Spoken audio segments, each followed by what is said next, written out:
In short, hell yes.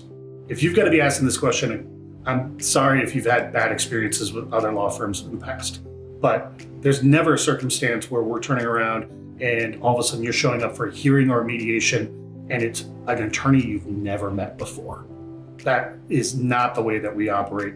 Your attorney that you work with from the very first strategy session is your attorney all the way through. Now, occasionally there's going to be vacations. You want your attorney well rested and focused for your case, and you need to take time off on a regular basis. But we plan that in advance, and we plan your casework in advance as much as possible so that nothing comes up while they're on vacation. And if there needs to be another attorney filling in, we work in a dedicated fashion to make sure that you're comfortable with that. You know that that other attorney, that substitute attorney, is well read in and that you're comfortable with them and you've got some familiarity with that. That's just the way that we work.